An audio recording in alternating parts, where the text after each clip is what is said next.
Hotel में देखा edutainment show के, हमने देखा स्टूडेंट के साथ इंटरेक्ट भी किया आपने, तो कैसा रहा ओवरऑल एक्सपीरियंस? मुझे अच्छा लगा क्योंकि मुझे लगता है हर स्टेज पे इंसान को वापस देना चाहिए सोसाइटी को। तो अभी स्टूडेंट्स जो हैं मुझे ऐसा लगता है कि जब मैं स्टूडेंट थी शायद कुछ चीज़ें थी जो मैं किसी से नहीं पूछ सकती थी, पर अब अगर मुझे मौका मिल रहा है, जैसे ऑडियंस में ही कुछ 2-3 एस्पायरिंग एक्टर्स थे, अगर उनकी थोड़ी मदद होती है तो फिर why not.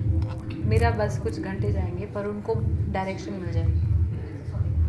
So you were talking about being typecast. Yeah, no, I wasn't talking about being typecast. Right, Reema Lagoo being called the okay. super popular Indian mom. So is it true that when you did Wasipur, you were offered Hrithik Roshan's mother role in Agnipath? Such a sensational question. I have already answered it. Get a better question, I'll give you a better answer. This question is already online. You can check it out. I did not know.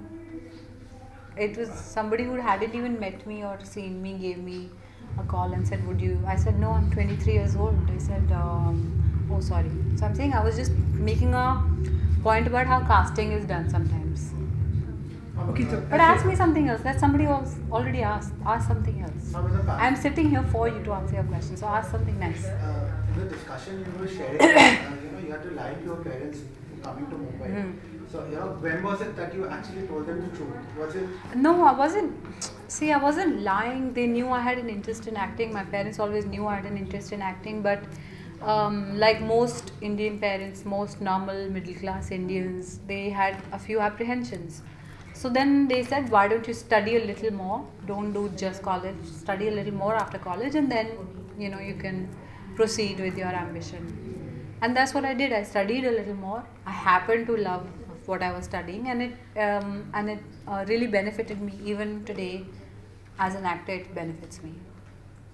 Rita की काफ़ी अच्छी बात है कि आप youngsters के साथ जो न्यू कमर होते हैं उनके साथ काफ़ी ज़्यादा रिलेट करती हैं, ऐसा लग रहा है क्योंकि मैं यंग हूँ ना, इसलिए। और यही आज से 10 साल बाद हो सकता है कि मुझे थोड़ी मुश्किल हो, ये हो सकता है। और यही वजह है कि आप ओह वाओ, थैंक्स मैन। और यही वजह है कि आप उनको गाइड करती रहती हैं, एड्रेस करती रहती हैं। गाइड नहीं, मुझे अभी अगर यूथ है, अगर उसको चैनलाइज नहीं करेंगे तो वो बिखर जाएगा। और अभी हमारे देश में मतलब इकोनॉमिक रिसेशन सा चल रहा है, चाहे कोई भी आंकड़े कुछ भी करें, बेरोज़गारी बढ़ रही है, तो यूथ को हौसला देना बहुत ज़रूरी है। हर देश में एक तरफ यूथ है और एक तरफ तजुर्बा है। अगर हम यूथ को थोड़ा सशक्त नहीं करेंगे, उनको थोड़ा पर्सपेक्टिव नहीं देंगे, और वो भी इस तरह से जैसे उनकी भाषा में हंसी मजाक करके उनको समझा के, अगर हम उनको इंस्पायर नहीं करेंगे तो बहुत मतलब इट्स अ ट्रेजेडी। चाहे कोई भी इंडस्ट्री क्यों ना हो, जो भी अपने मुकाम पर आप हासिल कर चुके हैं, आप जब अपने यूथ को अपनी फील्ड में जाकर आप युवाओं को प्रोत्साहन देते हैं तो काफ़ी अच्छी बात होती है। लेकिन आजकल के बिजी शेड्यूल में ऐसा कम होता है, तो हाँ होता है कम। यहाँ आना मेरे लिए मुश्किल था, पर मैं आ गई। कुछ घंटे निकालने की बात है। अगर पहले से पता होता है कि हाँ इस दिन आना है और ये काम करना है तो हो जाता है। और हमने देखा खून वाली चिट्ठी जो प्रोड्यूसर डेब्यू आपने किया, आगे इन फ्यूचर में भी हम क्या कुछ अगर प्लान अगर आप बताना चाहें? अभी एक स्क्रिप्ट डेवलप कर रहे हैं जो फीचर स्क्रिप्ट है। हालांकि बहुत सारे लोग बहुत सारी शॉर्ट फिल्म्स के साथ हमें अप्रोच कर रहे हैं, पर मैंने प्रोडक्शन एक्चुअली अपने दोस्त की मदद करने के लिए की थी, और मैंने तब इतना एम्बिशियस प्लान नहीं बनाया था कि पर मुझे लगता है कि डिजिटल कंटेंट मेरे लिए इंटरेस्टिंग है और फिल्म्स, तो मतलब हाँ उस दिशा में काम चल रहा है। थोड़ा लगेगा 1 साल या कुछ। जो पॉपुलर फ्रेंचाइजी है अभी रिलीज भी नहीं है, लेकिन मूवी बस क्रिएट कर चुकी है। नहीं रिलीज हो गई भाई। फुकरे 2 की बात कर रहा हूँ। ओह फुकरे, आई हर्ड खून वाली चिट्ठी। हाँ फुकरे का क्या? फुकरे 2 अभी बहुत ही ज़्यादा अभी बस चल रहा है, और उसकी तैयारी भी आपने कर ही दी होगी, रिलीज की पोस्ट प्रोडक्शन? नहीं, फुकरे अभी एडिट में है, और जहाँ तक मैंने सुना है एडिट में लोगों को काफ़ी पसंद आ रही है। बहुत फ़नी फिल्म है और सक्सेसफुल फ्रेंचाइज तो है, बट हमने ये सोच के कि सक्सेसफुल फ्रेंचाइज है, हमने इस बार दुगनी मेहनत की है, क्योंकि नॉर्मली सीक्वल्स पे श्राप होता है तो हम उसको तोड़ना चाहते हैं। एक आखिरी सवाल ये क्योंकि हमने देखा आप एक ब्यूटीफुल एक्टर भी हैं, प्रोड्यूसर भी हैं, तो हम ऐसा माने कि इन फ्यूचर आप एक बिजनेस वूमेन बनने की तैयारी कर रही हैं आप, या बिजनेस वूमेन बनना चाहती हैं आप? आई थिंक एक्टिंग एक तरह का बिजनेस ही होता है। आप मतलब हम एक्टिंग जैसे कि आप प्रोड्यूसर में आप अपना हाथ आजमाएं, तो हम क्या फ्यूचर में देखेंगे कि IPL में भी आपकी टीम होगी इस तरह से? ऐसा मेरा पूछने का मतलब था। नहीं, मैं एक सीरीज़ में ज़रूर आ रही हूँ, उसका नाम है इनसाइड है, जिसमें मैं एक एक्ट्रेस का रोल प्ले कर रही हूँ जो जिसकी क्रिकेट टीम है। मुझे पता है इससे बहुत ऑब्वियसली तुलना होगी, पर मेरा फ़िलहाल इस वक्त तो कोई प्लान नहीं है। नहीं तो अगर तुम्हारे पास ज़्यादा पैसे हैं तो दे दो मुझे, मैं खरीद लेती हूँ एक आध। So there is a lot of scope in short movies, like a lot of good short movies are being made. Yes. So there is no proper monetization plan. You need to monetize. See, no, there is a monetization plan today.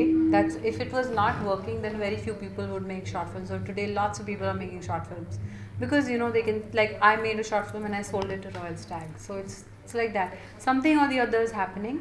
And there's no clear structure right now क्योंकि वो बहुत नया है अभी. धीरे धीरे system will fall into place. You can't screen short movies in like general theaters. They are no, but but then they are not. They are not like Bahubali that need a huge theater. You can watch them on a small screen also. In India anyway we have fewer screens, so we have to compensate for that deficit somewhere. Yes.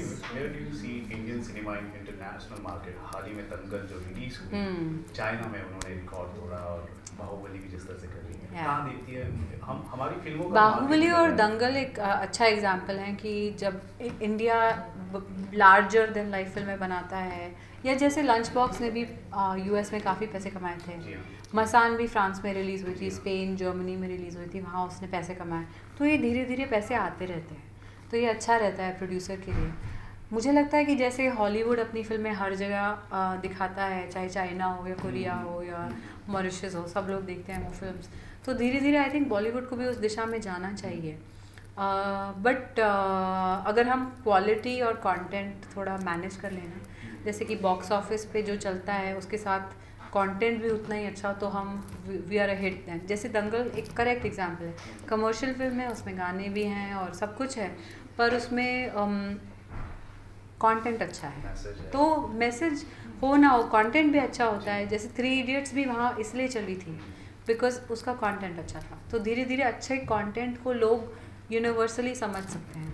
मतलब जो है हमारी फिल्मों की जो marketing है उसमें हम कहीं ना कहीं पिछड़ रहे हैं, उसे दुरुस्त करने की जरूरत है। नहीं, मुझे लगता है हम बहुत ज़्यादा मार्केटिंग कर रहे हैं, तो टीवी पे भी आ जाते हैं, न्यूज़पेपर में भी आ जाते हैं, होर्डिंग पे, रेडियो पे, फ़ोन पे। इंटरनेशनल मार्केट में आप तभी कोई चीज़ मार्केट करोगे ना जब आपको कॉन्फिडेंस मिलेगा कि ये वहाँ चलेगी। No one wants to waste money. अगर अभी दंगल और बाहुबली ने पैसे कमाए हैं तो धीरे धीरे more people will spend money on marketing overseas also. कहीं ना कहीं आपको ये भी लगता है कि हमारे जो फिल्म फेस्टिवल हैं उसको भी बढ़ावा देना चाहिए? जैसे कि आप देख लीजिए कांस फिल्म फेस्टिवल या फिर यूरोपियन फिल्म फेस्टिवल कितनी पॉपुलर है। हमारी कैन फिल्म फेस्टिवल बहुत अच्छा नहीं, गोवा फिल्म फेस्टिवल के अलावा यहाँ मामी होता है बॉम्बे में, और मामी की सिलेक्शन बहुत अच्छी होती है। जो गवर्नमेंट का फिल्म फेस्टिवल है इफ़ी गोवा फिल्म फेस्टिवल, वहाँ भी बहुत अच्छे अच्छे सिनेमा के लोग आते हैं। जब मैं गई थी 2 साल पहले तो वहाँ वोंकार राय आए थे। मैंने कभी सपने में नहीं सोचा था कि वोंकार राय उनकी वाइफ इंडिया में गोवा में फिल्म फेस्टिवल अटेंड करने आएंगी।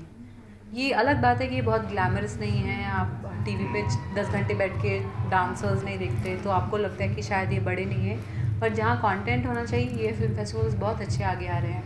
और गोवा में जो इफ़ी होता है उसमें फ़िल्म बाज़ार होता है, that is so beneficial to young film makers. Film बाज़ार में फिल्मों को फंडिंग मिल जाती है, किसी की फिल्म अटकी होती है, अगर छोटी बजट की फिल्म होती है तो उसको फंडिंग मिल जाती है, प्रोड्यूसर इंटरेस्ट दिखाते हैं, लोग मीटिंग्स करते हैं, so it's a very good time. और दूसरी बात ये कि भाई टाइम लगता है, कैन का 70वां साल चल रहा है, तो और हम तो अभी उभर रहे हैं 70 साल हमारी आज़ादी को होंगे। जी जी जी, तो कम ऑन यार। तो हाँ, देखा आपने इस बार का जो कुछ भी हमने देखा कैन में, तो अभी कोई रिजल्ट नहीं आया, इस साल थोड़ा लेट भी शुरू हुआ। मैंने तो सिर्फ फैशन की फोटो देखी। हाँ, अच्छा लगा आपको? हाँ मुझे अच्छा लगा, आपको कैसा लगा? कौन सी वाली ड्रेस अच्छी थी? वो ये मरून वाली की ब्लू वाली? स्काई ब्लू है। स्काई ब्लू वाली कौन सी? ऐश्वर्या आज हम वो जो हाँ बड़ी वाली प्रिंसेस ड्रेस। अच्छा चलो भाई, इनको वो पसंद आई है। Thank you thank you guys, thank you.